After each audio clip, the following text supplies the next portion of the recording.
A little bit about wampum making and its significance here. So I'll start by showing you a traditional Wabanegi belt. And the Wabanegi, it's our confederacy. So that would be the Mi'kmaq people, my nation, the Maliseet, the Penobscot, and the Passamaquoddy. At one time there were 7 nations. There are only 4 now that are left. But this is a reproduction I'm making. It's a series of 5 different wampum belts. So this, as you see, is still on the loom, and I made this loom myself. It's really easy. It's just a 4 feet piece of wood, 6 inches wide. I think it's about 3/4 of an inch thick. I cut off 2 6-inch pieces, put a little brace there. And at the end, you see the nail to wrap around, or screw rather, to wrap the threads around. And then I just, at the top, took a little razor and cut notches in it, which you can't even really see right now anymore, to help the thread settle more. So this is done now, this first one. This is another one that I've done here. And you see I've taped the ends. I haven't backed it yet, right? But I will later. And this is what wampum is made from. This is still in plastic, sorry for my last move. I haven't taken it out. So that's a whelk shell. And that shell has a story. My great aunts, my grandfather's, my mother's father's sister, was married in 1915 and found this on the beach with her husband as they were out walking. And she picked it up, and he actually laughed at her and said, "Why are you taking that? Those things are a dime a dozen." And they were then. And they were this big. And you can see my finger, that's how big it is. They're really rare now, at least in this part of the world. This is more like what you're apt to find. And even then, they're not that abundant, not like they used to be. That's another one there, just to show you there. What you do is you break, that's a spiny whelk right there, that one. What you do is you break them open, just smash them, throw them on a rock or something. And then you would string a sinew, which is a dried animal muscle, through it. And you would rub it back and forth on in a trace in a rock to get these smooth shapes. If you can see this, black and white. So this is a belt of, I don't know if you can see all 7, but it's to commemorate our confederacy, right? The Wabanegi Confederacy. And these belts aren't worn. They're held in your, at least this one is held in your left hand, right, as you speak, as the demonstration of your truth.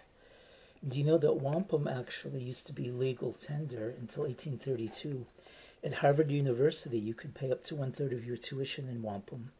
If you ever have a chance to visit Harvard, please do go to the Peabody Museum there, and there you can see a huge collection of wampum, both of what was gotten by good gains, not ill gains, people paying their tuition and other things. And remember, until 1832 it was legal tender.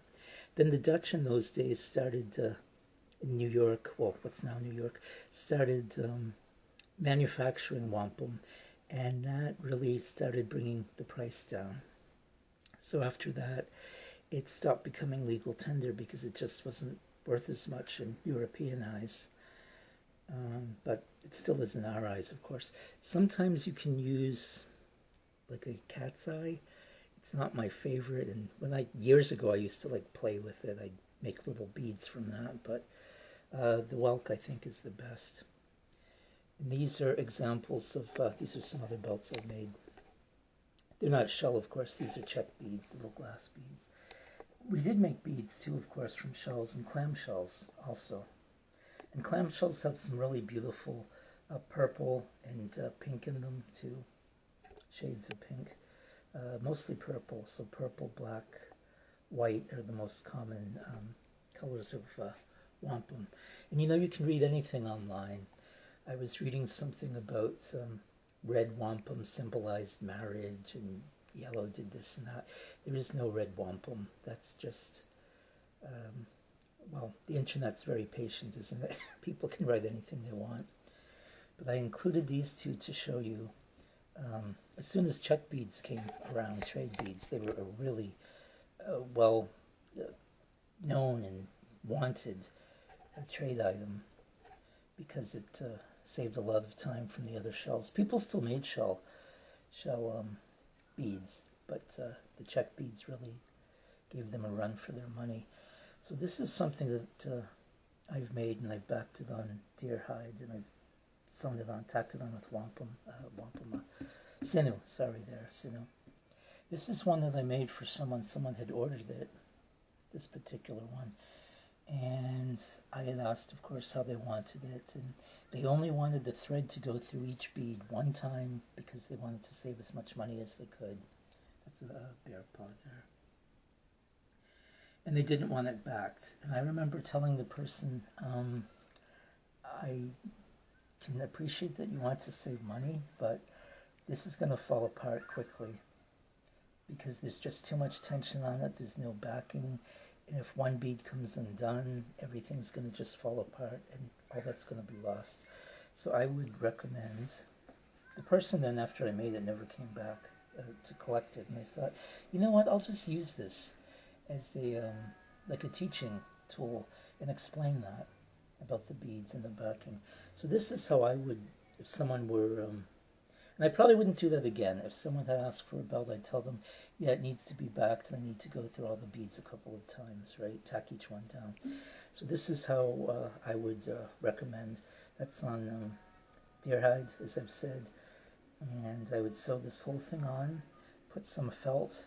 In the old days, people would use birch bark underneath, but I would put some felt under here now. I tack that onto the felt, and then tack that onto the leather. Cut it a little bit bigger, right? So there's not that tension right against the threads and the beads. And this is a belt that would last a long time that you could wear, right?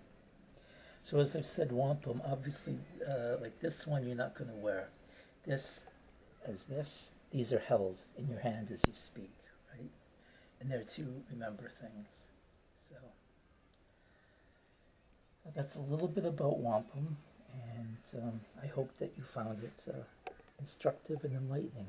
Glass beads, again, I should say, there are several kinds and types of glass beads. These are, I think, number 10s, and that's what I prefer to work with. These are both 10s, yeah.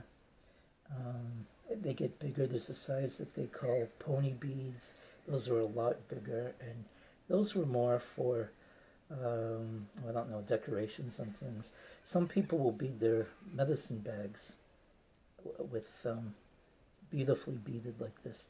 Mine's rather plain though, I'm afraid, but it suits me fine.